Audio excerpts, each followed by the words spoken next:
Well, hello. Welcome to Spindle City Straight Talk. I'm Chip. And I'm CJ.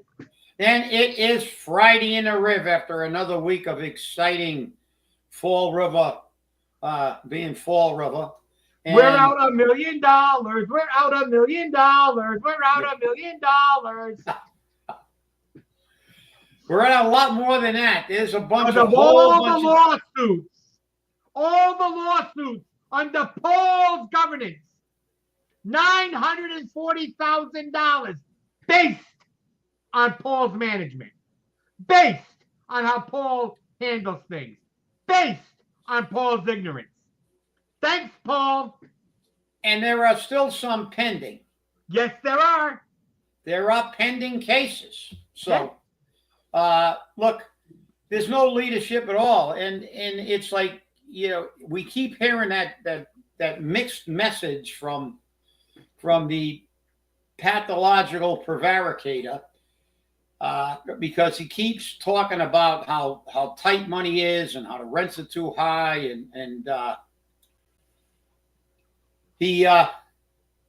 but there's all kinds of massive pay raises being given out, and that's not a bad thing if you've got the money. But the fact is, we don't have the money. That's right. Although it's supposed to be. Everywhere. Remember, he's giving out pay raises to people who are in unions, and unions bargain collectively under 150E. And I will remind people that Section 7 of Chapter 150E clearly states that every element of a contract has to be fully funded. That's right. And when a city council says okay to those contracts and we're broke down the road, the city council is responsible too, because they did not do their due diligence either. That's right. Not like that's not anything new. No, listen, we're the laughing stock of everything. Remember some years ago that when Mary Sahadi called the retirees that have put 30 and 40 years in working for the city and now got older and it's like they're on these meager stuff. Called them liabilities, and we made and that was obviously unbelievably insensitive. But now they're saying that what are we now, CJ? A burden? A burden. We're a burden. Everybody south of Middleborough is a burden. It's a burden. We're burdens. It's terrible.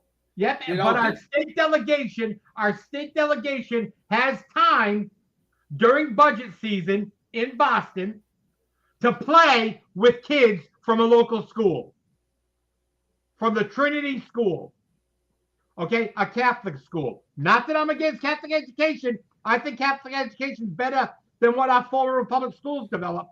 But have they forgotten separation, church and state?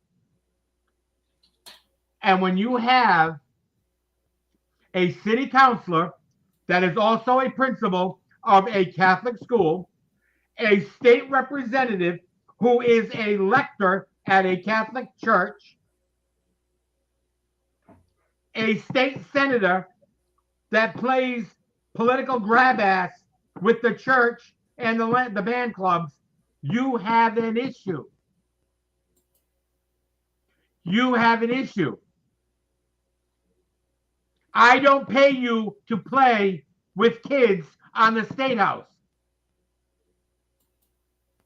and have pictures taken to make yourself look wonderful. I pay you to do the job of a state representative or a state senator. And that is to manage effectively and fiscally responsibly the tax dollars of the people of the Commonwealth of Massachusetts. Am I wrong? No, you're 100% right. And it's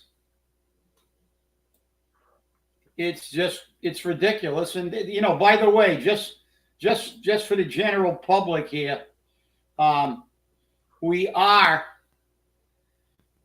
there is a separation of church and state. So, and look, education of any kind is good, but it's political season, CJ. You know that there's an election. I know what it is. They're going to be, they're going to flock like flies to an opening of an envelope. If somebody's opening an envelope, they're going to be there.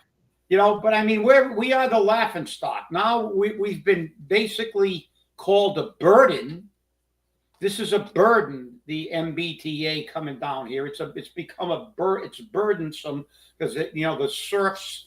But the reality is, it is the pot calling the kettle black. The MBTA and its leadership is a joke. There's a play now. Tell everybody about the play about the MBTA. Oh yes, it's a musical. It's a musical. It's a musical.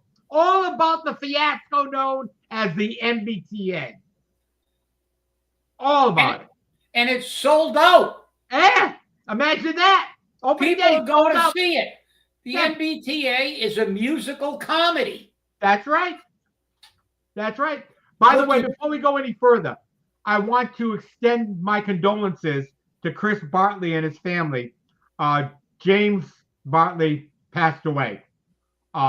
His services will be coming up shortly. But Chris ran for office in Fall River, and Jim Bartley has been a major supporter of many people, including, while he didn't think it was right, he did say, "You guys are doing the right thing for a recall." So we've done it. I want to extend my deepest sympathies to Chris Bartley and his family. It's a sad day. I know. I'm still dealing with mine. Well, obviously, I echo those sentiments. I really never had a lot of interaction with them. But anybody that suffers a loss, obviously, they have our condolences, and so. But yeah, it's a comedy. The MBTA has become a musical comedy. It was a comedy before they came out with the musical. Well, we know that.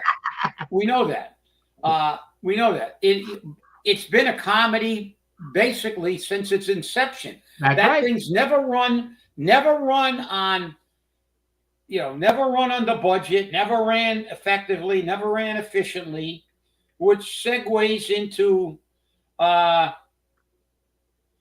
I'm going to say something, because remember, every Massachusetts taxpayer pays to support the MBTA, whether you have the service or not. Now, in Rhode Island, the RIPTA is coming before the state asking for $32 million for their transportation system. I'm wondering if the state of Rhode Island is going to give it to them. It's going to be interesting to see. Because I would love to see the MBTA not be funded with my tax dollars. I don't get the benefits of the MBTA. Until a couple of weeks ago, I didn't even have the benefits of a train. And I still don't have the benefits of a train. You got a bus. Yeah, they're driving to us. A big yellow bus. Look, it's absurd. But this is the government. And this is the government at its peak. You let these wokies run anything, and now it segues into the fact that there's a major interview with the Doge employees, and fundamentally they found that there were the massive stealing of government money by employees. Said at the end of the year, when they have money left over, it disappears. They were using it. They actually rented Caesar's Palace in Las Vegas for a party.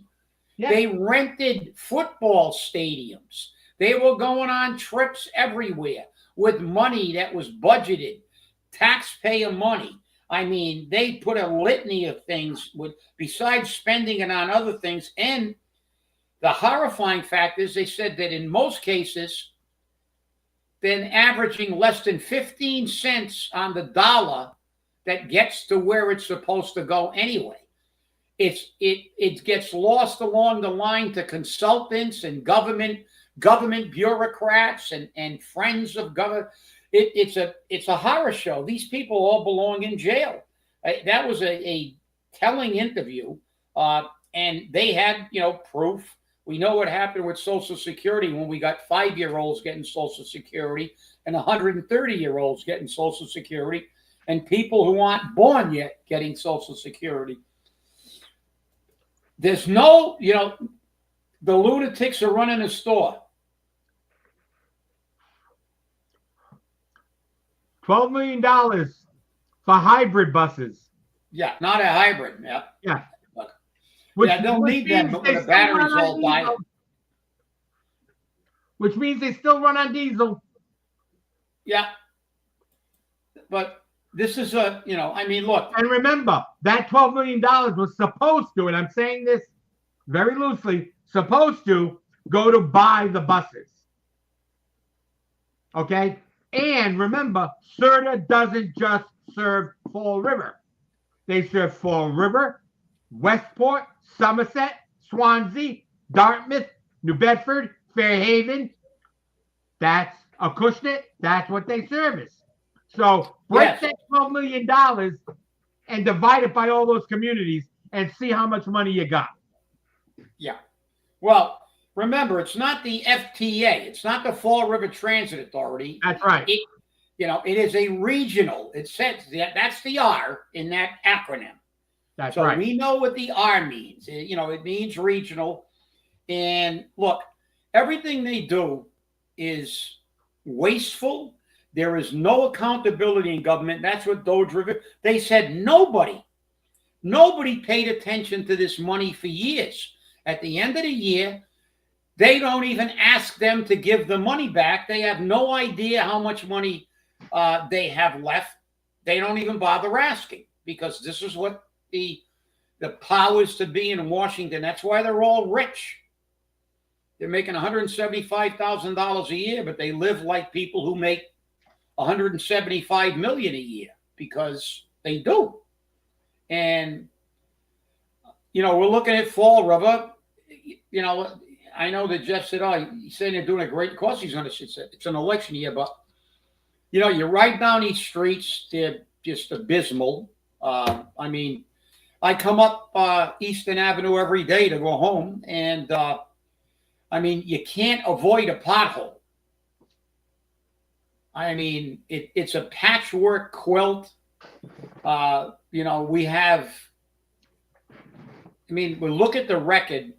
It's actually horrifying to look at, a guy with this record running for a 4th term, even reconciling the fact that he's gotten in for 3 terms. That is a credit to the apathy of people just saying, there's nothing I can do. We'll just let these people get in. You can't, this is why we have to go out to vote. And everything's staying real. Everybody's keeping everything on the down low. Now, Coogan, they're talking about the money in lawsuits, but there are a lot of other lawsuits out there pending. That's right.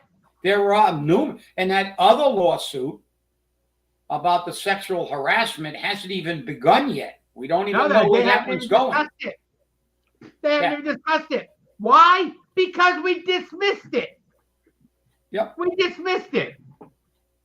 I don't care if his hand was up your hootie. We're dismissing it.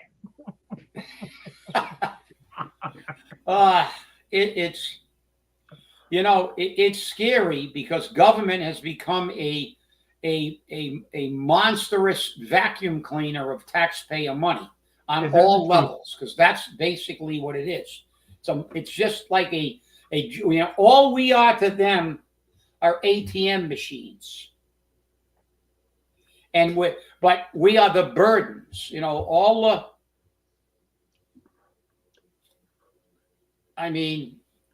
it's hard even to put into words, but sometimes somebody does.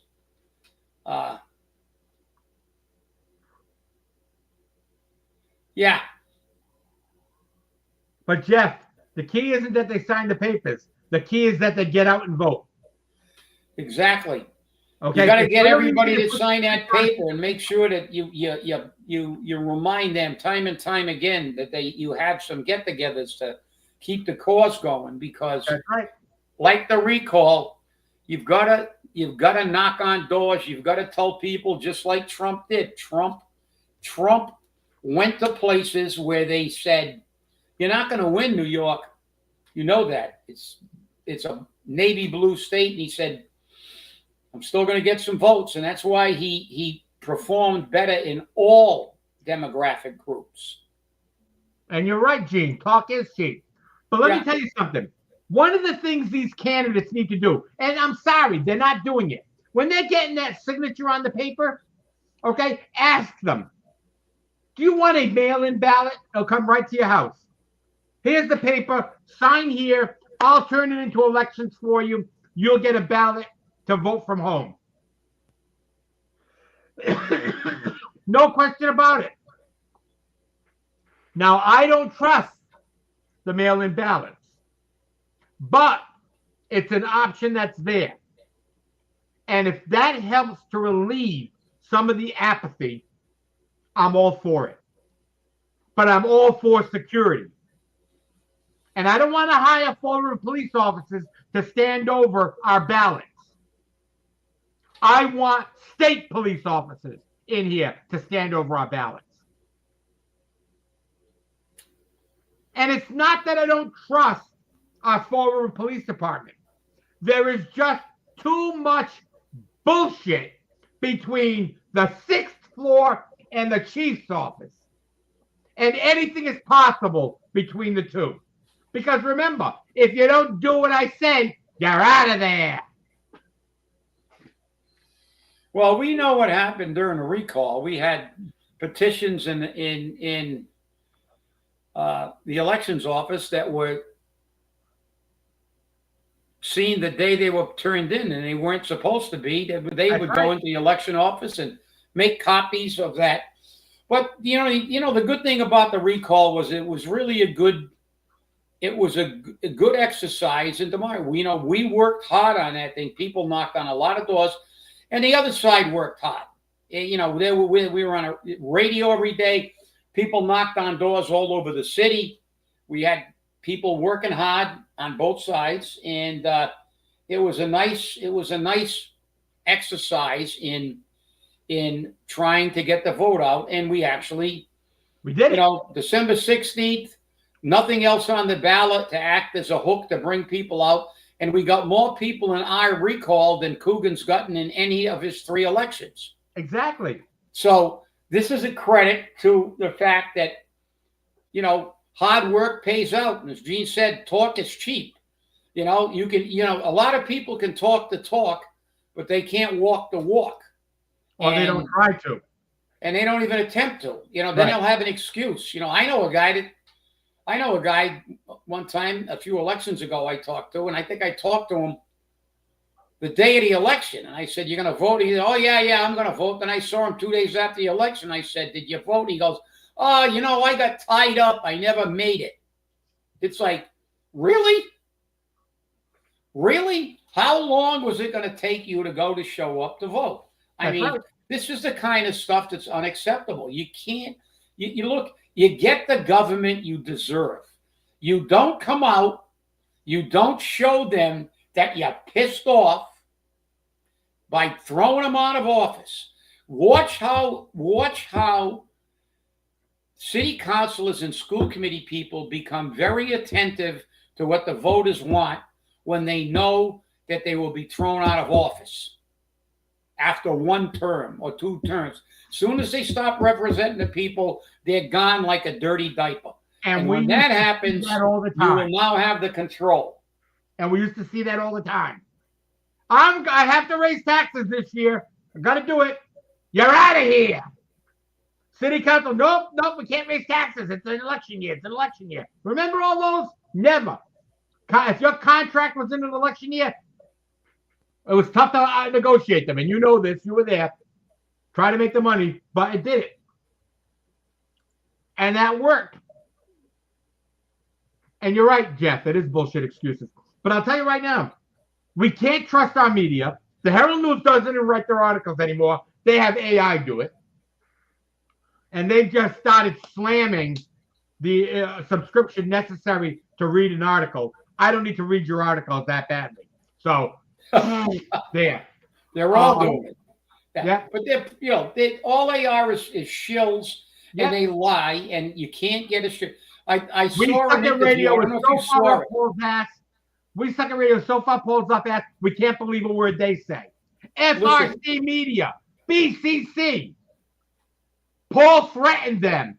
Get them off the air or I don't give you your money. So now Keith's got to kowtow to him, not ask him any serious questions, not ask him the hard questions, not ask the questions the taxpayers want to ask. And that's why people don't watch him. And they don't trust him. Because he's kissing the mayor's ass. That's what's happening. Well, listen, we have a mainstream media, not only in the city, but on the state and local and federal level. I don't think Joe Good's with the Herald anymore. Yeah, I don't know.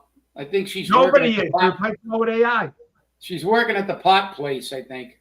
Yeah, that's right. I think she's working for Will. You'd know, Gene. Ask her. I think she is, but listen, this propaganda rivals Nazi Germany's propaganda because they never tell the truth. No, Paul won't let them give us any media releases. Paul has put a blanket news blackout to us from City Hall to the school department. We can't get any news releases. We used to get them all. Every single day we get different releases. Now we get nothing because Paul doesn't want us to have it. And he made it clear. You know, the sad part is that it doesn't matter because all they do is lie and tell half-truths and spin things. This is not, they don't report anymore. We don't have reporters. Look at it. When we had these issues with the MBTA in Fall River, Boston was crucifying them.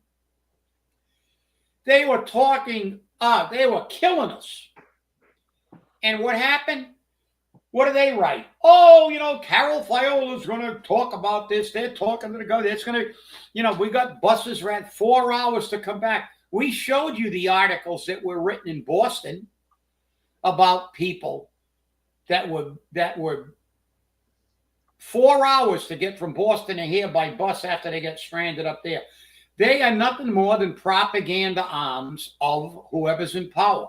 And that's the problem. You got to, you have to basically do your own homework, listen to shows like this that just tell you the truth.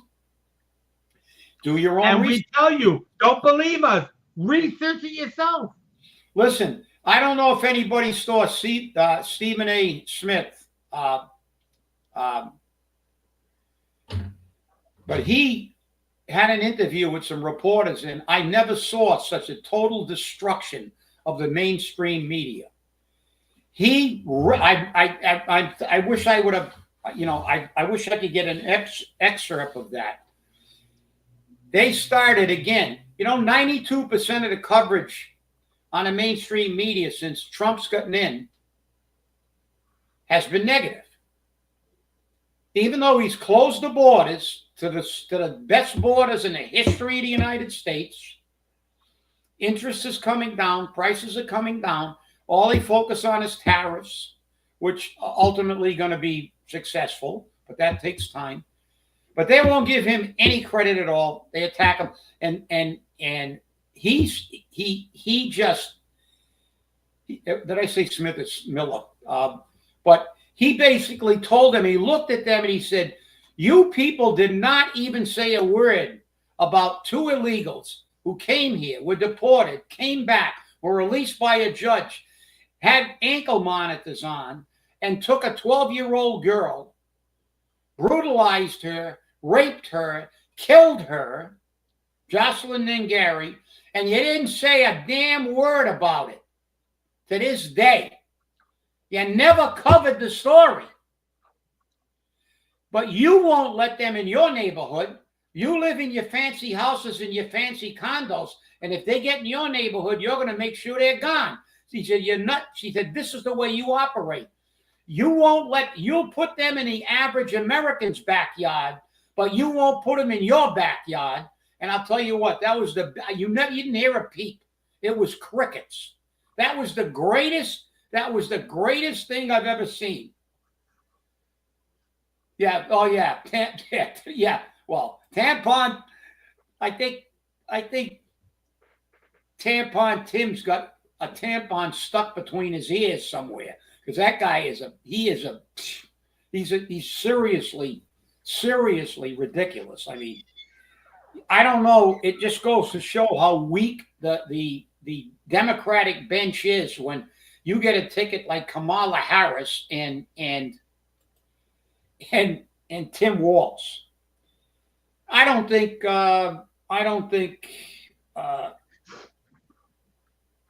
the governor of Pennsylvania would have taken a nomination out, because he knew that place was like the Titanic. That ticket was like the Titanic.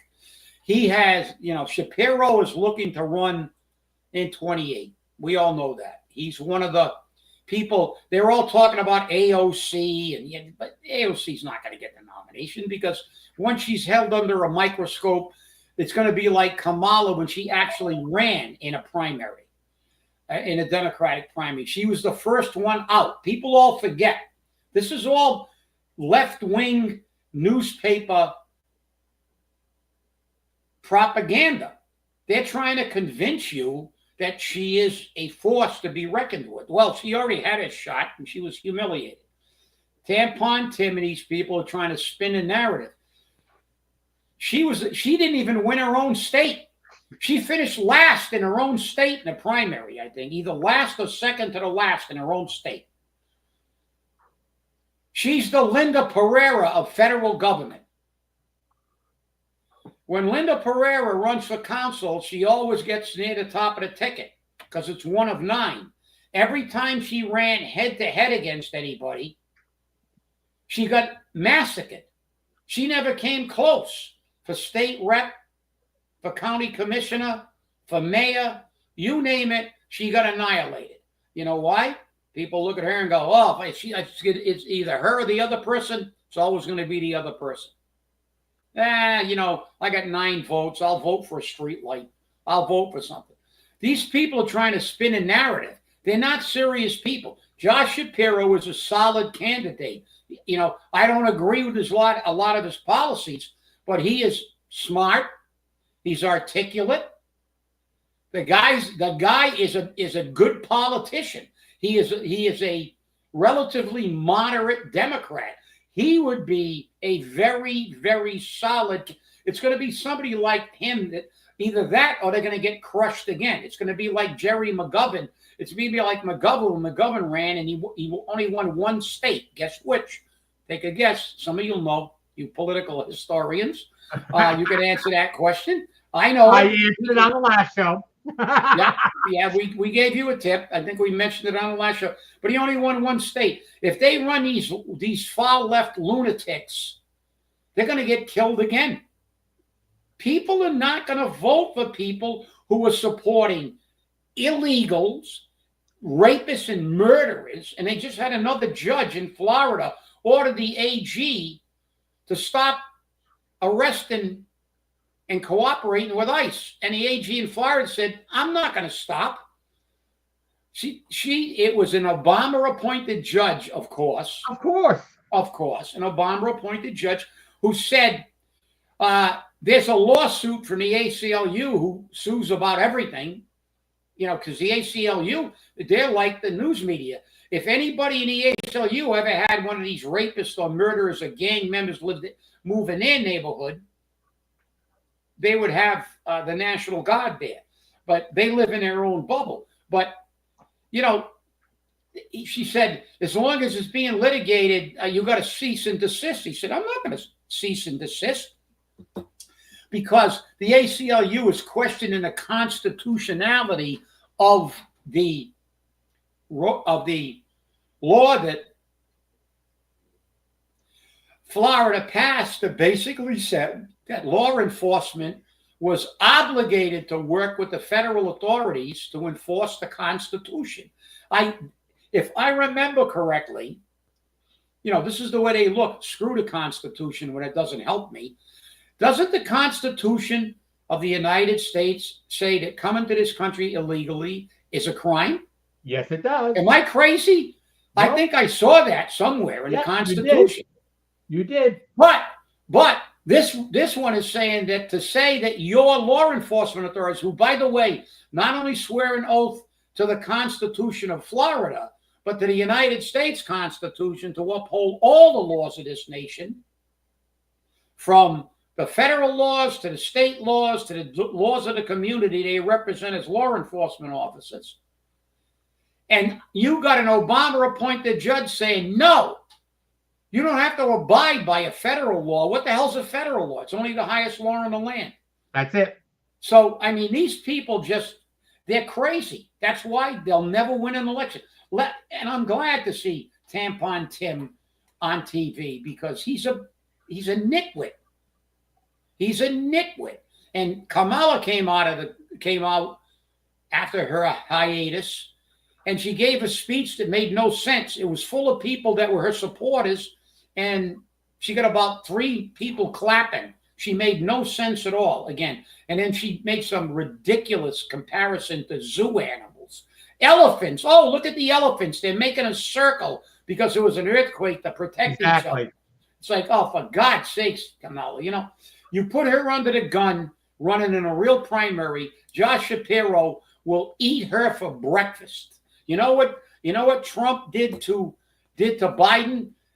Josh Shapiro would eviscerate Kamala Harris, AOC. AOC's a bonehead. Yeah. I mean, in Congress, she has been exposed so many times by asking ludicrous questions. Yeah, no, it was elephants. She was talking about elephants. That's right. It was during an earthquake. Yeah. And what elephants naturally do is they get their young and put them in the center of the herd, and the herd forms a circle around them to protect them. That's nature. That's what happens. And you have to admit, nature's a wonderful thing.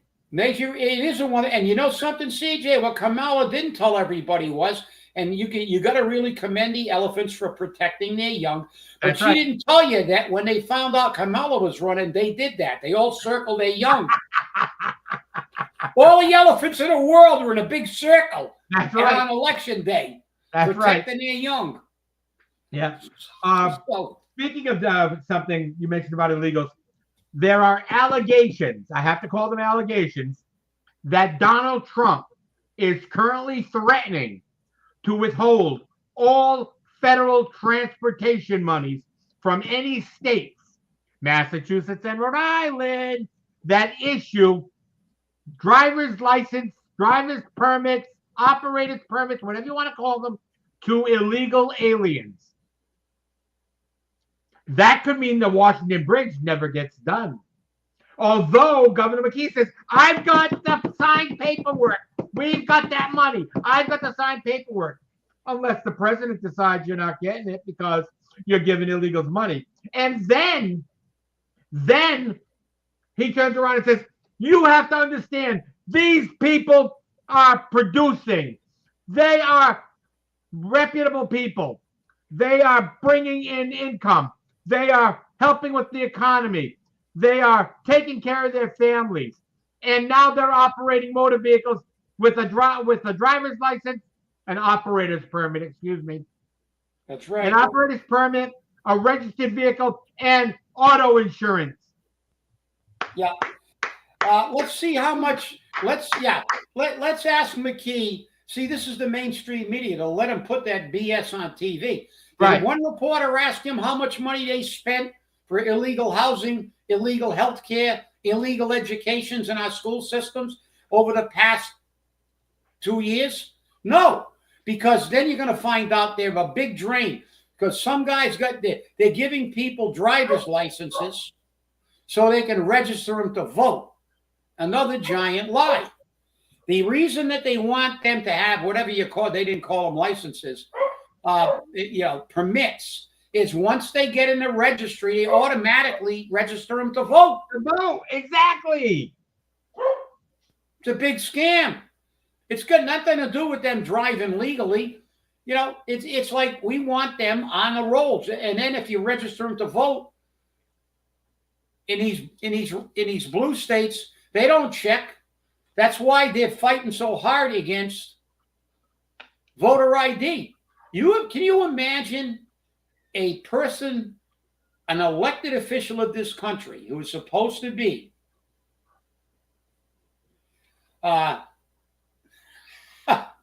it's absolutely, but who represents this country and the people of this country, fighting against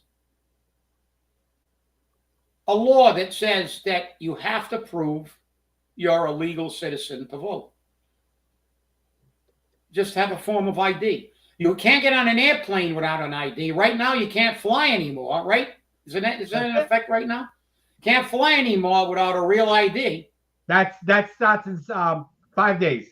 This month, yeah, sometime this month. Next week. I've had a real ID for I've had a real ID and I've had my papers. Remember when I got my papers? I brought them into the studio. I said, "Look, I got my papers." Yeah, well, I've got a real ID and a passport, so if they want me to prove I'm but they sent me that little tiny plastic identification card, which has a barcode on the back that identifies me. Well, it's always, don't you notice that it's always the Democrats that fight against any kind of election integrity, yet they complain about it. They're stealing the elections, disenfranchising the voter. But you got to show an ID when you buy I just got a prescription for my dog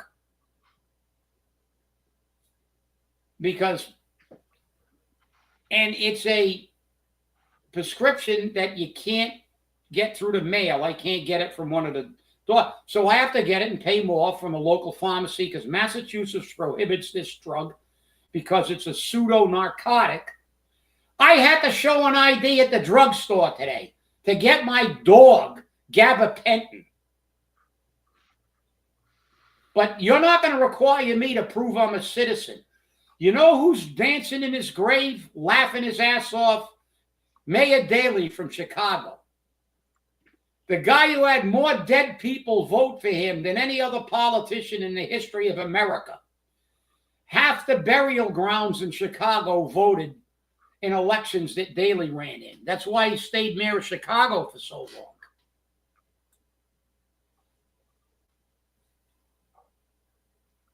Thank you, Colin. Well, we thank you, Colin, but I'm obviously we are. I'm not going to hold my breath. we're less than cautiously optimistic that we're going to be we're on the no-fly list. The no call list, trying to call WSAR. We're on you can't get near BCC. Oh, what? They did. They said we could come back if we promised not to be controversial and tell the truth. So we told them where to stick BCC. That was the sad part about it. They wanted us to not tell the truth. You can tell they're Democrats. Yeah, that's right. You can come back, but you got to approve. You've got to abide by our policy, which violates your constitutional right. I'm sorry, we're not going to agree to that. Yeah, you do. Well, I hope you're right, Colin. I do. I hope you're right, too, Colin. It's going to be interesting to see. The other thing, Colin, is this has come to me through a reliable source, and I know you're probably not able to talk about it, but from what I've been told, that when the FBI got involved in the ransomware attack on the Fall River School Department's internet services, the mayor and members of the school committee did not want to release that information to the public, while the FBI wanted to release that information to the public so people could be well prepared. It's no wonder that this happens. I believe the source. I've got to get more confirmation of it. But I've been told that they were told to keep their mouth shut by the administration. And that's why it took so long for that information to come out.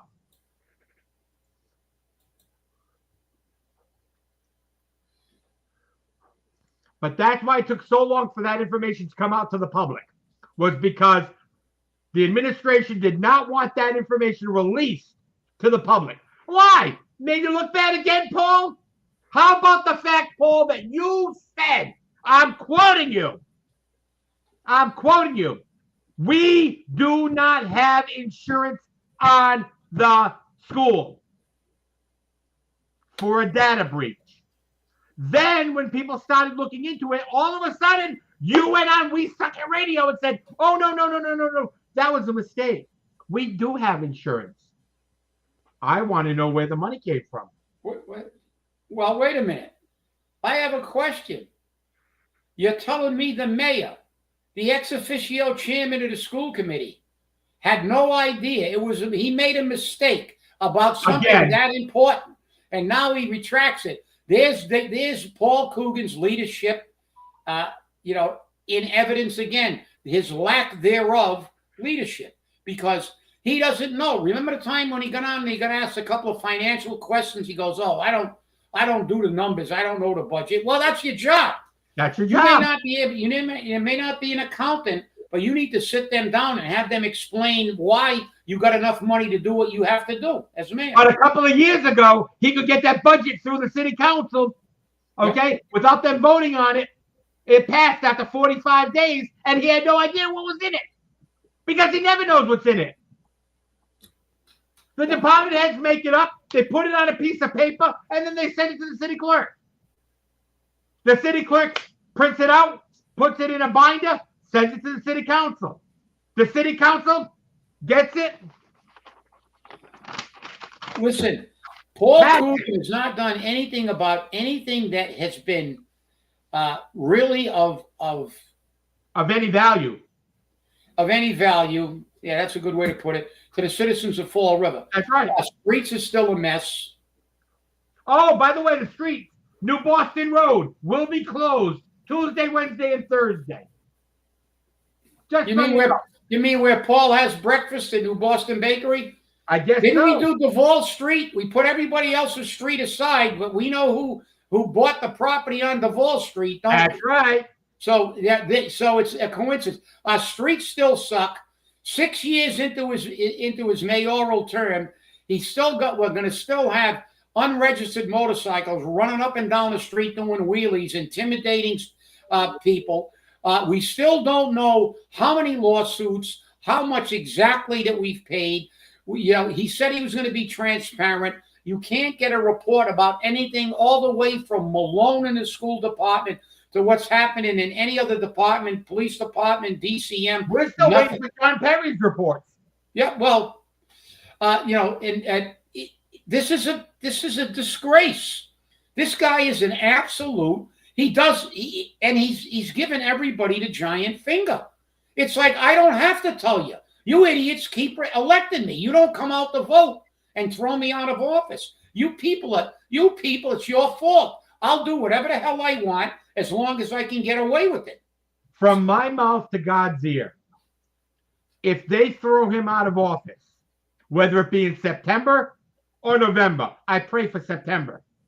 I'm telling you now, his last days in office will be nothing but a hiring spree and pay raises. That's all it will be.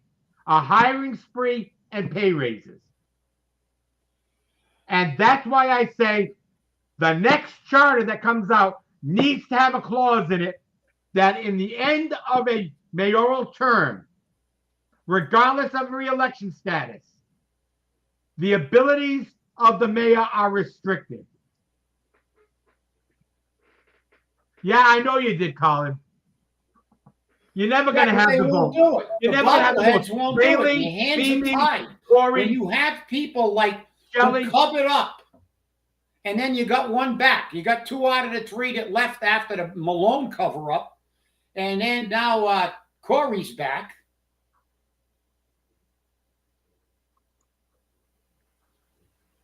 What's this? Oh, did I mess it up? Here, wait a minute.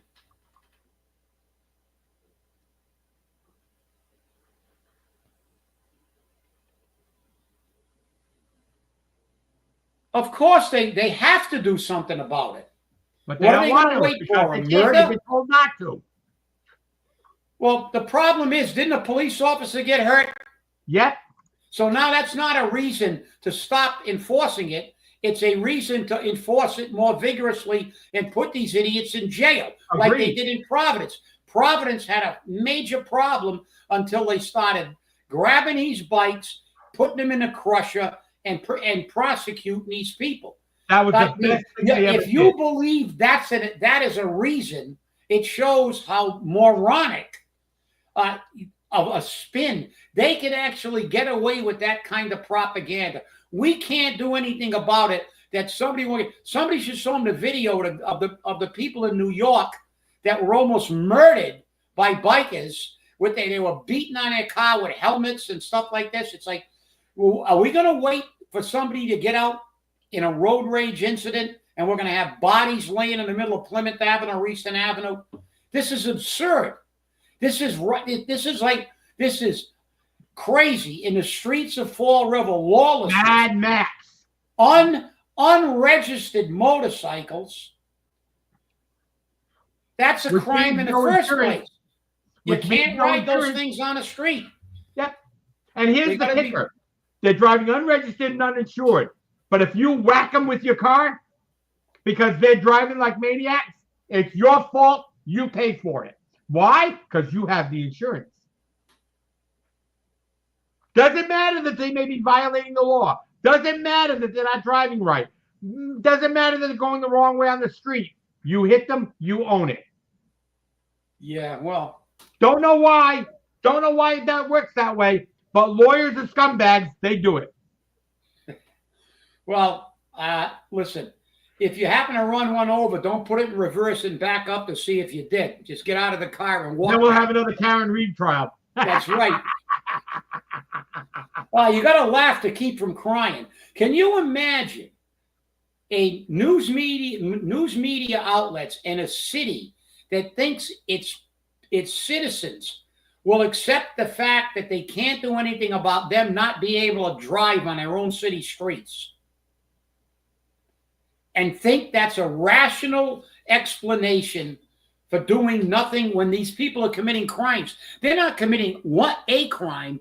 They're committing numerous crimes. That's right. They're driving recklessly. That's right, lawless. That's exactly what it is. Lawlessness on the street. They're driving an unregistered motorcycle, which is it's breaking the law. The only thing you can drive without a registration is going to be less than 40 cc's, and that's a toy. Because I have a motorcycle. Everybody knows. Most of the people who worked on a recall know that, because I used to go from place to place, all over town on it. All over town, picking up the sheets. But I've had a motorcycle. I still got a motorcycle. Mine's got a number plate on it. It's registered and it's insured.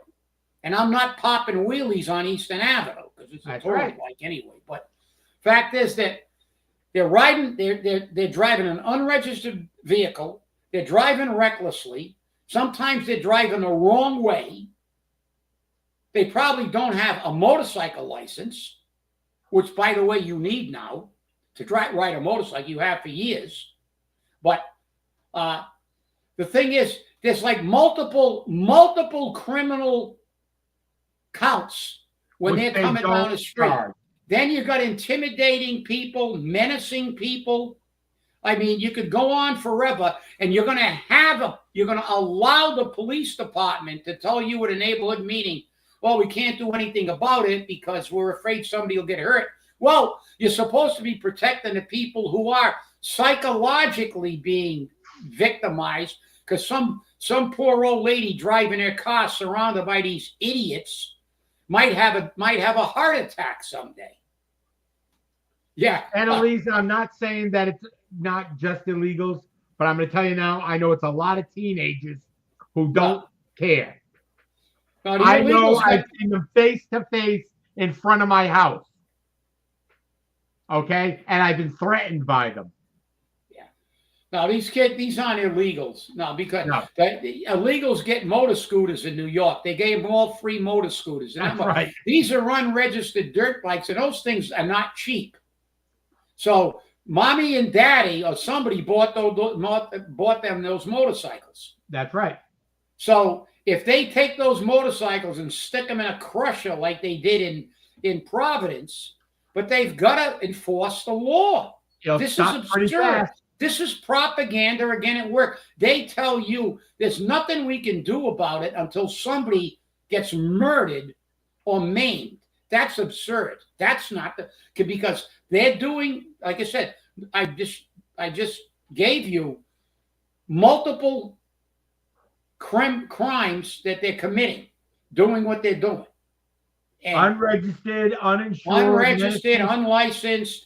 Driving recklessly, menacing people. I mean, you could, if you really wanted to bring them up on charges, you could put a page full of charges on them. Oh yeah, no question about it. No question. But that's the society. But it was nice to see in Colorado. You know these kids that were throwing rocks at cars, and they ended up killing a young girl, and their parents and their relatives were in court. They had 3 of them that were throwing rocks at cars, and they went through the windshield. The girl crashed her car and was mangled in a crash and died. And the other 2 took a plea deal. I don't know what they got in a plea deal, but it warmed my heart to know that this guy got this kid. He was a young kid. He was crying like a little baby in there. It's okay. It's all right for you to throw rocks at car windshields, but crying like a little baby. But I can tell you one thing: he'll be wearing fingernail polish in about 3 days in jail. So I can tell you that one right now, and he knows it. He's going to be wearing fingernail polish and lipstick in jail, and he's going to know what male to female transition is. That's right. And I'll tell you, you know what they gave him? Because he didn't get a plea deal. He got 45 years. 45 years. And that's surprising in Colorado. That is. State. But, good. That's what you need. You need to show these people that there are consequences for their actions. And that's why we need to elect our judges. And I've spoken to lawyers about this. And you know what they say? We can't elect our judges because if we did that, we would have an uneven sentencing program. People would be found guilty, and automatically the judges would hit them with the maximum sentence. Good! That's what I want! That's right. That's what the people want. That's right.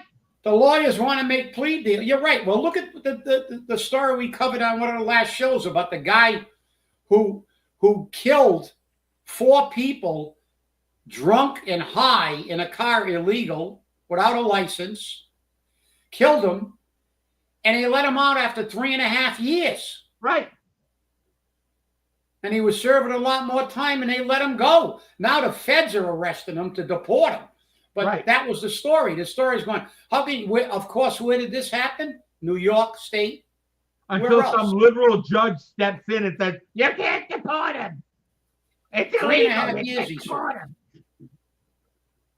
I'd like to get all these liberal judges in one room and say to them, how many of you know a court case of the state of Mississippi versus President Johnson? 1866. How many know the law? How many know the decision? I know it. You know it. How many liberal judges know it? I don't want to know it, is what they're saying. Well, I'll answer your question, Annalise, because we have laws and police for them to use against us. If they don't like you, they'll use lawfare, and we see it every day. Yeah. But they do not enforce laws fairly and equitably. And this is the problem. They were going to allow this in this city, and Mr. Law and Order there, right? I obey the law and I'm transparent, and there's neither. Like I said, we still got crappy streets. I know that we're giving out, zillions of dollars in pay raises, and how are we going to fund them? All those pay raises. It's an election year. It's going to go through the city council, and they're going to fund them. And they're going to say, "Where's the funding?" And they're not going to have an answer long term. No, they're not. They never do. They never do. We can get the Bridget Allman answer. Well, we got some investments down the road. Well, what investments? Right. And what's their return, especially seeing that the stock market recently crashed? That's right. Yeah.